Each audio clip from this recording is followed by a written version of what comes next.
Hi, everybody. I'm Alice K. Ruckelhaus from SufferingWell. And for the next few days, I'm going to share with you some of the benefits of doing the Stations of the Cross. This is for any Christians or anybody actually who wants to check it out.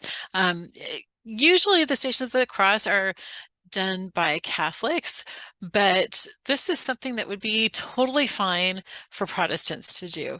It's just one of those really wonderful devotions that we have that can be very, very meaningful no matter what brand of Christian you are. Okay, so anyway, today I wanted to talk about how the Stations of the Cross started and why. So when Jesus was walking to the cross, there's a street in Jerusalem called the Via Dolorosa, which means the way of suffering or the way of sorrow. And it has different places along it where different things happened as Jesus was carrying his cross up to Calvary.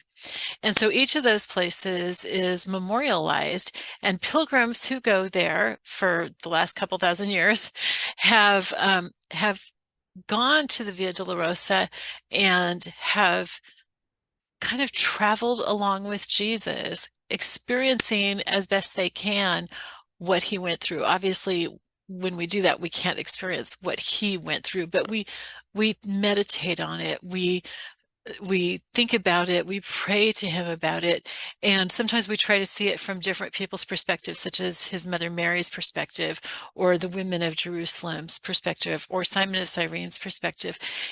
But mainly we try to understand what Jesus went through. And there are a lot of reasons for that, which I'll be talking about over the next few days. But just to give you a little background, because it's a long ways to Jerusalem for most of us. And for most of us, it's just not a place that we'll ever get to go. I did get to go to Jerusalem in 1982, but I spent a month in Israel and it was wonderful. And I'd love to go back, but what are the chances that I'll get to do that, right? And many of you will never have that chance. So what they did was, I think it was the Franciscans in the 17th century who started having the Stations of the Cross, which is those little places along the Via Dolorosa where different things happened to Jesus. They started having memorials of those in their churches, and they worked it down to 14 stations, 14 events that happened to Jesus as he was traveling that way, including the crucifixion, bringing him down from the cross, and his burial.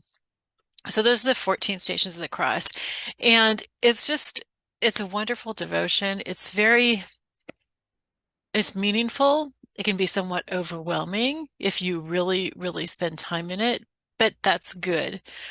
Sometimes we need to be overwhelmed. Sometimes we need to suffer along with Jesus and try to understand his pain. It helps us to understand what our sin cost him, which also I think helps us to live holier lives. In a way, we walk along with him. And so that's basically how that started. I want to talk in the next few days about some of the benefits of doing this. All right, I'll talk to you next time. Bye-bye.